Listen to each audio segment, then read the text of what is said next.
So I was interviewed by a journalist who was giving me a hard time. How can I prove it? How can I prove my theory? And the journalist, let's say he was about 45 years old. I said to him, Mr. Fancy Journalist, Mr. Know-It-All, if you have a 22-year-old son, and he says to you, Dad, what's the purpose of the universe? What meaning is there to life? What should my goals be? Where did I come from? Is there a God? What would you answer him? He says, I don't know.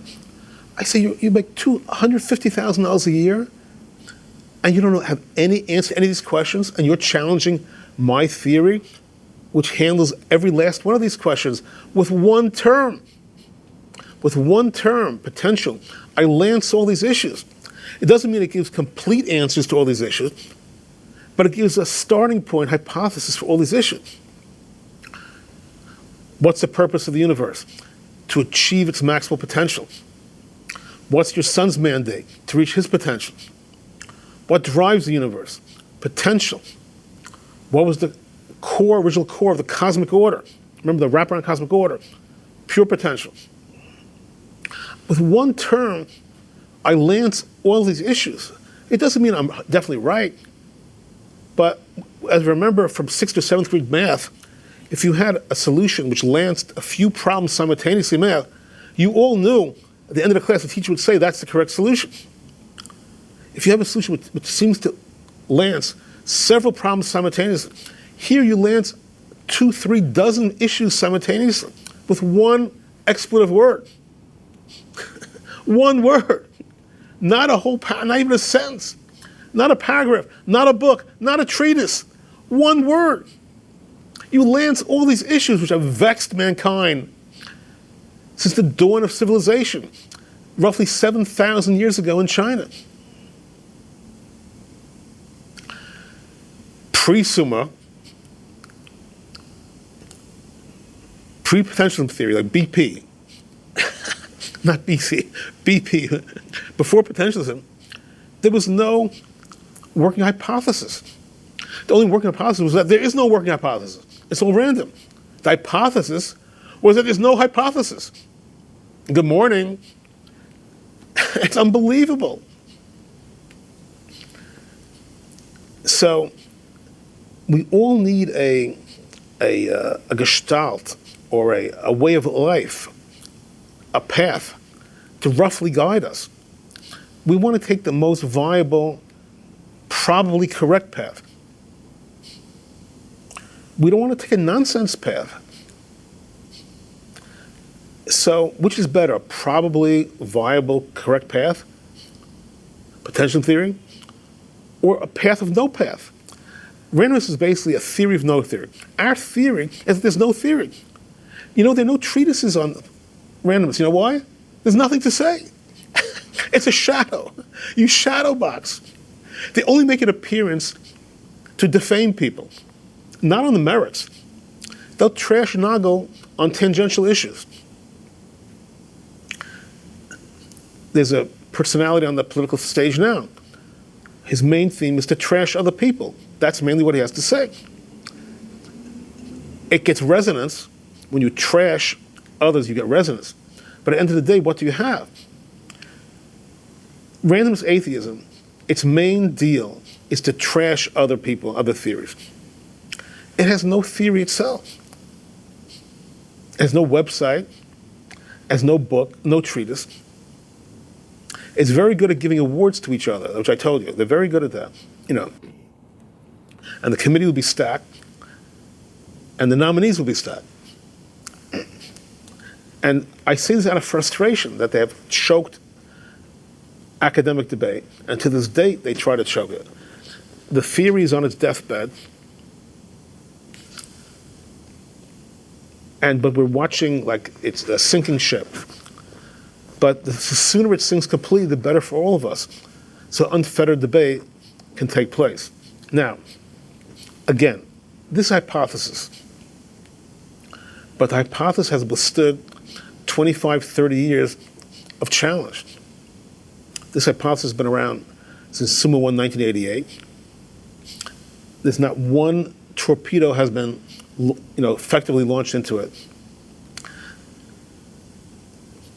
tends to resonate with many people in their soul. It gives them a way of life, a direction. What's my purpose? My purpose is to play out my potential. If you had a decision for, meaning two choices, in between two girls, two girlfriends, which one is likely to maximize my potential? You might throw that into the mix of questions. If you have two choice career-wise, I have a son who just graduated NYU Stern Business School, 4-year program. So we're discussing potential first jobs, which pays more, yada, yada. I said you have to always be wary of the fancy doorman trap. This is a trap that I created, that I crafted. So let's say someone gives you a choice. You can work for J.P. Morgan, $80,000 a year for a standard 40-hour week, plus extras.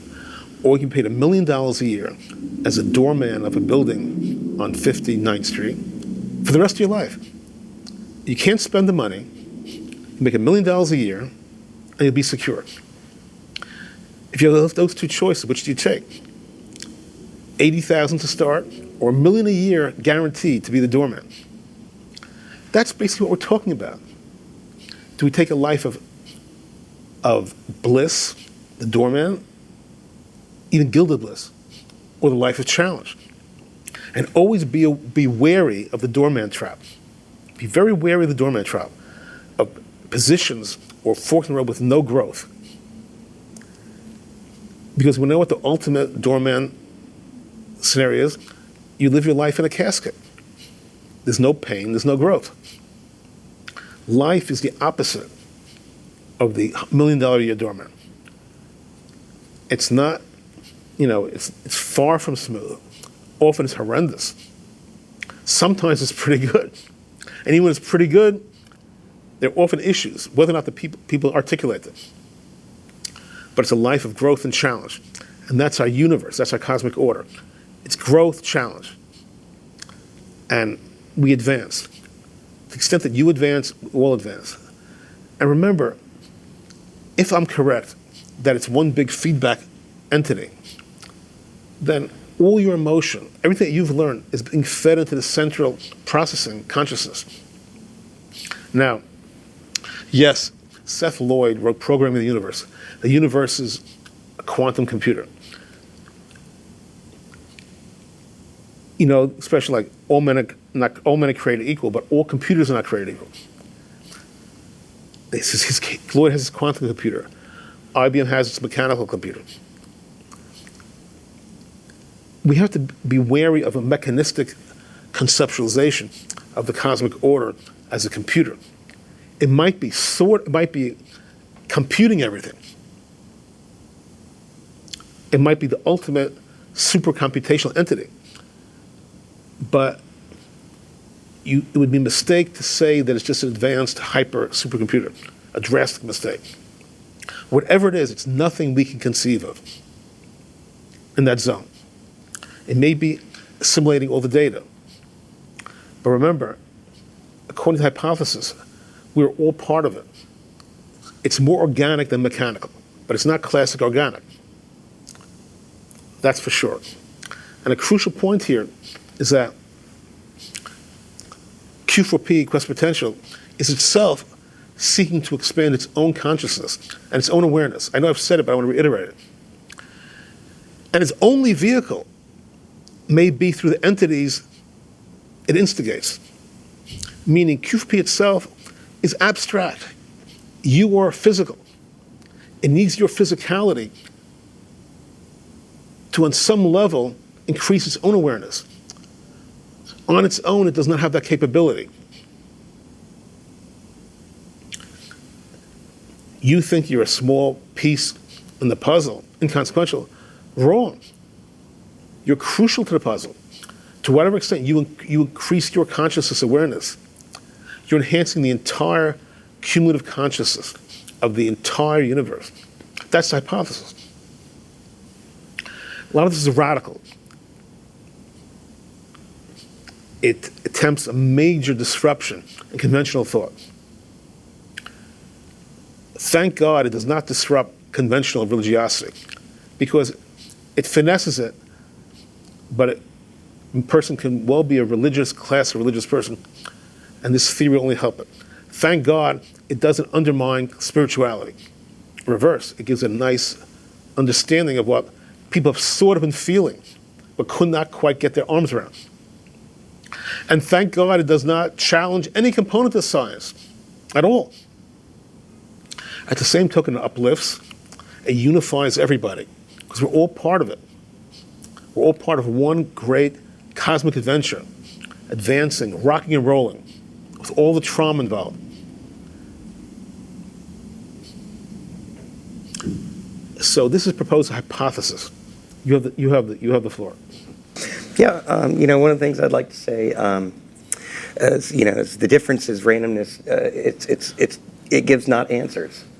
It either says there is no point, and it answers other questions by saying it's impossible to know. They have many problems, and I promise not to get too far into some of the things, but they can't rectify. Well, how come relativity works and quantum physics works, and how do they relate together, which is supposed to be the theory of everything. So, just to boil it down quickly in layman's terms, they've created this universe of infinite universes that we just happen to be on the right one, and it's all consisted now of 11-dimensional vibrating strings. That's the latest they've got so far. That's not an answer. It's just not. And the only reason they get the dimensions, and every time they start working on it, they run into another problem.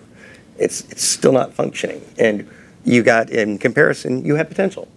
It works. It fills the gap for all the major questions, as well as it deals, with religion, and gives a reason to why we're here. And we can see that the universe has grown in complexity. Has what complexity? Grown in complexity. Right.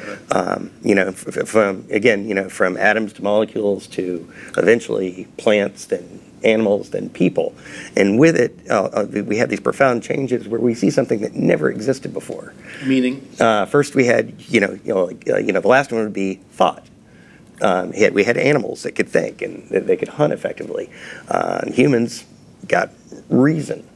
They're able to make complex decisions, learn language. And this pushes us back to what we're talking about. Beethoven is an excellent example. Not only does it show somebody reaching their personal full potential as an artist, but art itself is an expression of one of the newest leading edge complexities in the universe. And there's no reason to have the hubris to think we're done. We're not. We know that there's a direction we're headed, and it never stops. What the next complexification event might be, who knows? That's not for us to know until we see it. You can envision a molecule when there are just atoms. I think that's perfect, and I think, with your permission, we'll conclude the session on that point. Thank you for joining us. Onward. And I don't want to give the punchline about we should all reach our potential, so I won't give it.